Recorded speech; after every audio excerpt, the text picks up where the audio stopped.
Sumikat na ang Panginoon. Ngayon nakita niyo itong wala, no? Wala na laman. Punuwain natin lahat to. May konti pa. Okay ha? Maski sa mga kabataan sa likuran, unawain mabuti to. Wala na laman. Ang simbolo ng tubig ay buhay at kalinisan. Ibubuhos ko to sa pinanggalingan ng cola nang hindi ko hinuhugasan. At iinumin ko ulit. Anong lasa? Ha? May lasa pa rin cola. May lasa pa rin cola at naaamoy mo pa rin cola. Kapag tayo, ang mga nakikinig ng salita ng Diyos, at minimithi natin maging pang-apat, kung talagang magsisisi tayo sa ating mga kasalanan at ating tatalikuran. Maliban na linisin mo ang basong ito, pag nilagyan mo ulit ng tubig, babalik at babalik pa rin yung dati. Naaamoy mo pa rin ang paggawa. Gumagawa ka pa rin mga bagay na parang halimbawa, sa isang pinakalapit na halimbawa, dati kang babaero.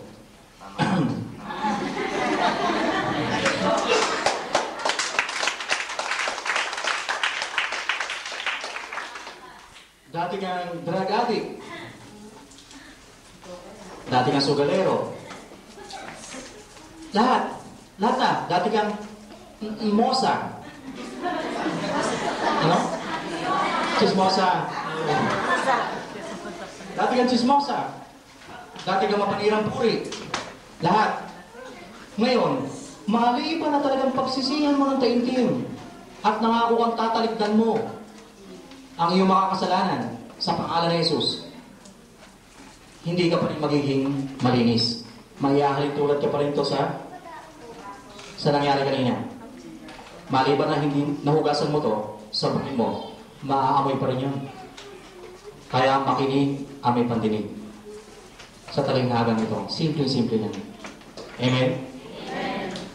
Simple talinghaga lang kanina. Alam ko na unawanan natin lahat. Nagbigay pa siya ng kapiraso. Kapag ang isang masamang espiritu ay lumabas sa isang tahanan, iniwanan yung tahanan yon at naghanap yung masamang espiritu ng tigang na lupa at na mapapapahinga niya.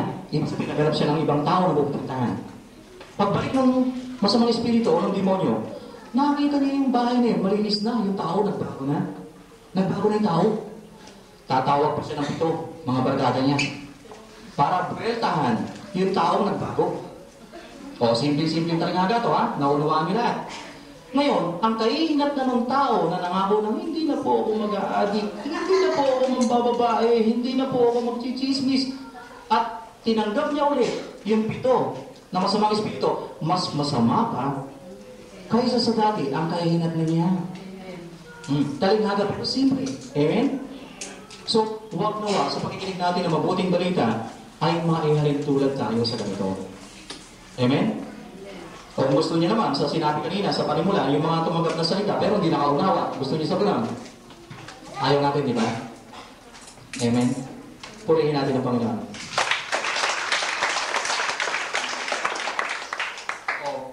Nawa, mga kapatid, sa pakikinig natin ng mabuting balita ay tunay na tamasahin natin o magtamasa tayo sa mga pagpapalang tinatanggap natin sa pamamagitan na rin ng pakikinig natin ng mabuting balita. Meron daw isang pare. O yung mga pagkikisi nyo, mga pagkikiti nyo, malaglag. May isang pare at sakristan.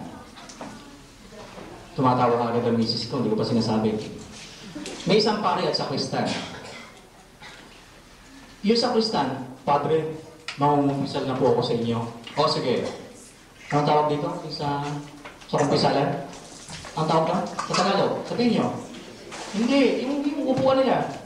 Ano pangalan naman? Hindi nyo masabi sa Tagalog. Akala ko nag-iisa lang ako. Pati pala kayo.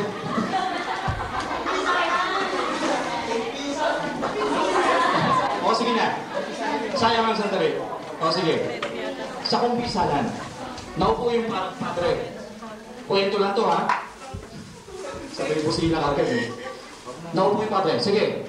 Mangumpisa ka na. Padre, ganito po. Ganyan po. Ganyan. Aha. Sa kasalanan mo yan, 77 ama namin. 77 Aba, Ginong Maria. Tapos na po. Sandali lang. Meron ka pang hindi kinukumpisal. Ano po yung Padre? Meron pa. Lumapit ko lang yung sakristan. Ano po yun? Sa tuwing nagbibigay ng mga love offering yung mga tao, kinugupit mo. Sabi ng sakristan, ano po? Padre, hindi ko marinig. Sabi ko yung love offering na binibigay sa simbahan lagi, pag inaayos mo yung pera, kinugupit mo.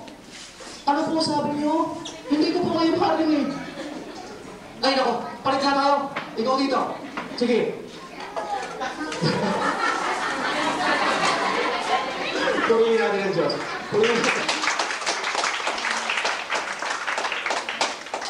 Ngayon, ito naman ngayon. Yung Padre naman yan umupo. O sige po, Padre. Ako naman po magsasalita. Tayo naman po makikinig. O sige. Sige na, bilisan mo. At wala na tayong panahon. Marami pa mamumumpisal.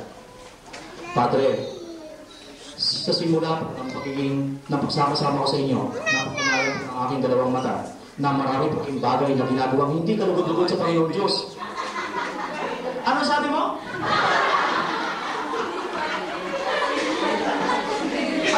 Ano sabi mo? Padre,